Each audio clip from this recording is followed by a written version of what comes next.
let's say that, there's, I think a lot of the students that we work with are not just like, the computer science nerds. Like they want to, and I think Yeah. YouTube influencer is actually one of the most sought after jobs now. If you like survey Yeah. Gen Z, what advice do you have for someone who's like, you know what, I really want to do this? What are the skills that are going to go into this? Because I think you and I probably agree that AI is not going to do all of it. Like there still actually no, is a in role fact, for the human. No.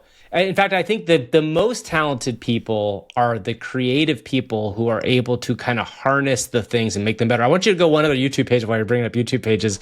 Go to a guy's page whose name is Neural Viz, NeuralViz. So this guy is who I point out all the time to people. I was just in a meeting yesterday with a company that's raising money to do AI stuff, and I always tell them about Neural Viz. So what Neural Viz is, I've met this guy in person. He's a single, yeah, that's it, Neural Viz, yeah. So he's a single, a former editor. I think he cuts promos, but also very creative. I think wants to be a movie director type person.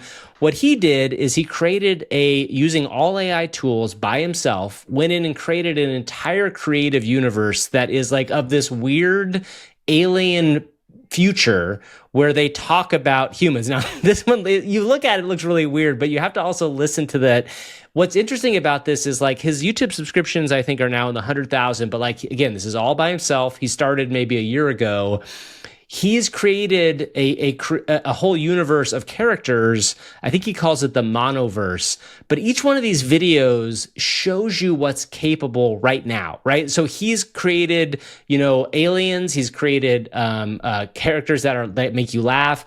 All of these can talk. They can tell a story. They can do all this stuff. He's writing it all, and he's editing it all, and he's also making the creative choices of like, what is he putting into these things? So like that's where the creative side of this comes in that you're still going to have a creative or a few creative people working on something together, but what they're able to accomplish now because of these tools is so much better. I've been talking a lot lately about this idea of a micro studio.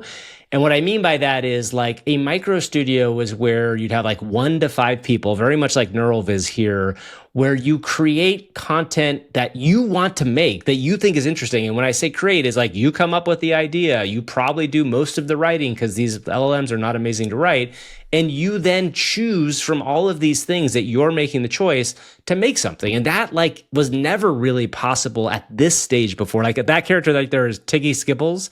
And Tiggy Skibbles is like his like breakout character. So it's like this little kind of, nasty little character who's always mean to people. But like, this is an example of what is happening like right now. So you could just see something like where this is like 100, 1,000, 10,000 times more people doing this. I feel like it's going to be fascinating.